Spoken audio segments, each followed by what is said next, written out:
Hey guys, so this is a bit of a different, I think it looks a bit different setup. I think I got a new camera. I mean, I'm sure I got a new camera, so it must be a new camera. So I know I said that bonus videos would be up on Fridays and then Sundays would be back to my normal video. So Wednesdays and Sundays normal video, Fridays bonus video, but I wanted to film a bonus video for Sunday, so you're instead getting a regular video on Friday. I don't know why. It's probably gonna go back to normal next week. Today's video is a bit of a quick news story. News? Am I Philip DeFranco? Today we're talking about someone who I've already spoken about twice. No, it's not Zoella. Relax. Recently, what has happened is Forbes has released a list of the 10 best paid YouTubers in 2018. The list, the first kind of point that I want to make is some of the YouTubers have come out to say that these aren't accurate numbers, because Forbes even themselves said that they got this information from kind of third-party sources, e.g. Social Blade, which I use a lot. But if you use Social Blade, you know that like the earnings that they show, there's a big gap. So for example, Logan Paul is number 10 on the Forbes list, and on Social Blade, if you look, it will say that he makes an estimated 10.8 grand to 170 grand a month. That's a huge gap between the minimum he could be making a month and the maximum he could be making a month. Just keep in mind that these numbers are a little bit lower than what the actual numbers could be. And that is coming from our queen, Jeffree Star himself. You know, a lot of people ask, are those numbers real? They're low. I'm gonna keep it really gangster. They're low, but I don't indulge everything about my life, girl. You gotta keep something secret under wraps. So, you know, the IRS and the government knows, because you know mama pays her taxes on time, Miss Thing. Number 10 is Logan Paul. 2018 earnings were 14.5 million. I believe it was a lot more, but that's just me. PewDiePie made 15.5. Then it's Jacksepticeye, Vanos Gaming, Markiplier, our queen Jeffree Star himself, with estimated earnings of 18 million, and his brand sold an estimated $100 million in makeup products, which he himself said that it was a lot more than that. Both with his earnings and his company's earnings, those are very low apparently. Dan TDM, number 3. We're getting into top 3 now. There's Dude Perfect, Jake Paul, and Ryan Toys Review. There's people outside screaming. Why? It's literally 1:30 in the afternoon. Please relax. If you're just a regular human being, you look at this list and you think, wow, YouTubers are making so much money, and it's incredible that their dreams have come true, and along with their dreams coming true, they could make a ton of money. Like, it's almost motivational for all these other YouTubers like me on this platform who are, you know, working really hard. Well, some of us are. We are striving to kind of get to that point maybe one day, like Jeremy, when you're making that much money. And to see that list come around for like, what is the 3rd year in a row now, and you see all these people and you're thinking, wow, it is actually possible to make your dreams come true and, you know, possibly end up on the Forbes list. That's literally crazy. But I don't think that was what some of us thought. Lilly Singh, aka Superwoman, she came out, and let's read this amazing tweet that she came up with. So Forbes obviously tweeted out the link to introducing the highest paid YouTube stars 2018, and everyone's like, okay, yeah, cool, nice, amazing, awesome.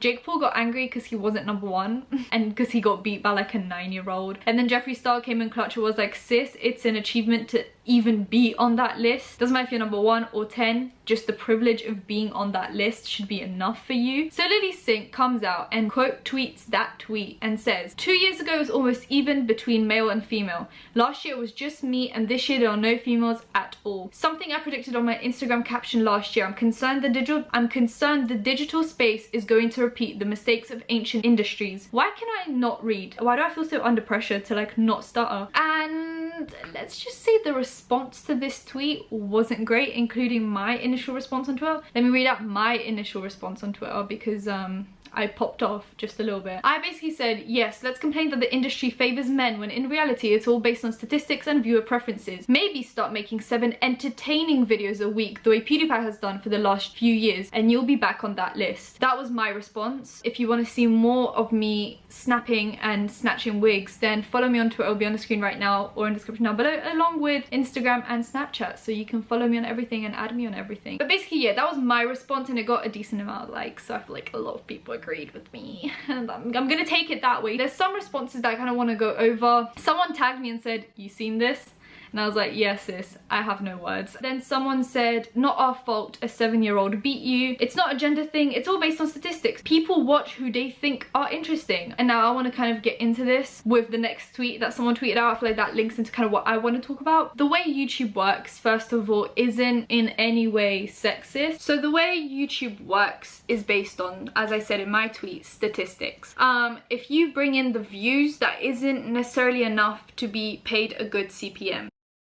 What kind of links into your CPM is the retention rate, so like your watch time. If someone clicks on your video and clicks right off, sis, you're not going to be paid a lot for that. If your video is 15 minutes long and someone only watched 3 minutes and then they lost patience and left, you're not exactly going to be paid a lot for that. Also because mid-rolls, you know, let's say you put them at 2 minutes, 7 minutes and 9 minutes. If someone doesn't even get to the 2-minute mark, the only ad they're going to get is the one before the video. You're not exactly going to be paid a lot for that. The way that CPM works is basically, you know, how long people watch your videos for, how many mid-rolls they get, how long they're watching your videos for, how many views you get. That, you know, brings a lot to the table. That has nothing to do with any gender inequality, because there is none on YouTube. Let's be honest now, girls can get a ton of views if they just want to. There are a lot of women on YouTube making amazing content, but that does not mean that all of them deserve to be on the top 10 list, because they're just not getting the kind of views that would put them on the top 10 list. I know, shocking, crazy, wow, amazing. So that's kind of how the algorithm works and how CPM works and how payments on the internet work. Also, pointer number 2 that I didn't even realize, but someone tweeted it at me and I was like,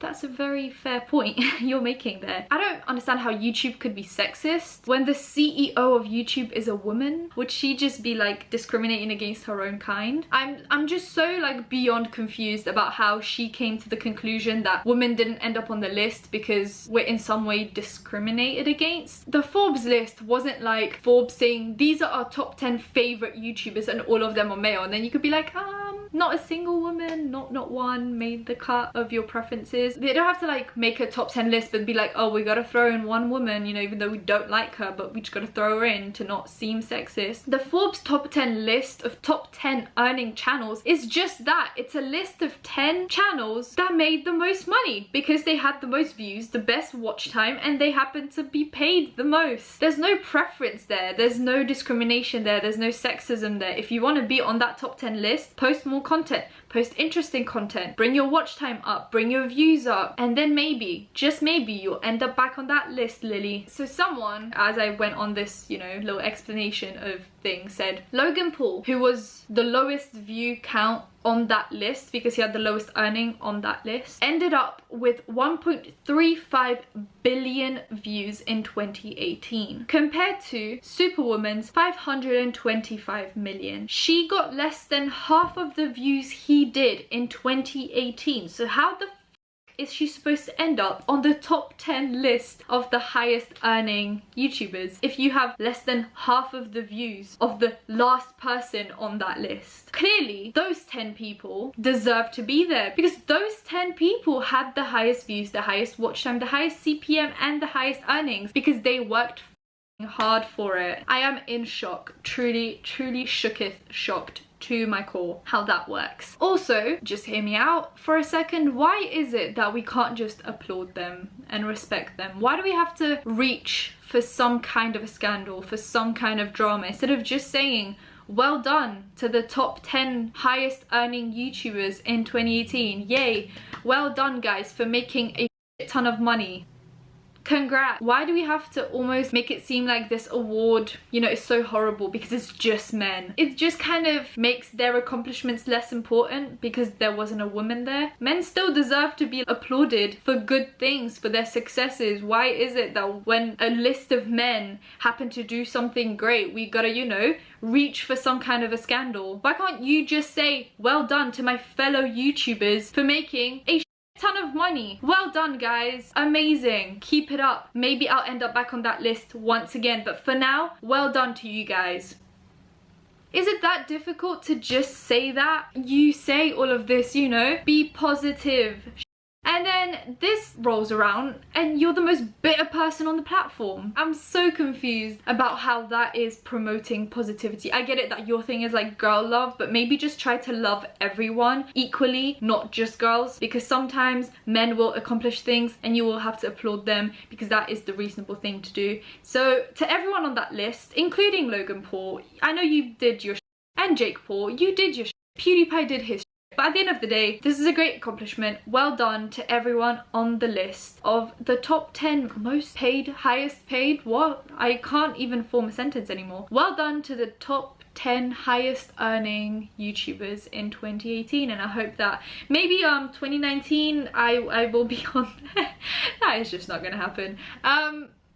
I'm joking, guys. I'm honestly, truly and utterly joking. Let's give it 2 years, not 1. You know, we gotta be humble. Stay humble. But that was kind of the one thing. I got tagged in someone else's response to it as well. It was another girl. I think her name is Lucy Moon. She complained about it as well. And I was like, make interesting content then. And then you'll get views. And then you'll get watch time. And then you'll bring your CPM up. And in that way, you will end up maybe one day in a couple years time on that Forbes list along with me. Hi Forbes. I didn't accomplish anything yet, but just drop my name in there just for bants, please. Just want something. Yeah, so that kind of happened. So I guess you could say YouTube is sexist and hates women. I might have to disagree because I haven't felt any discrimination, but I don't know. I don't know what kind of a platform Lilly is talking about, but sure as fucking YouTube. So that's it for today, guys. If you enjoyed it, give it a thumbs up, comment down below anything you want to comment down below, and subscribe because I post videos every Wednesday and Sunday at around 8 PM, and I am posting a bonus video on Fridays only in December, so turn on my post notifications so you know when that's happening. Follow me on all my socials. They'll be on the screen right now or in the description down below, and I'll see you in my next one. Bye, guys.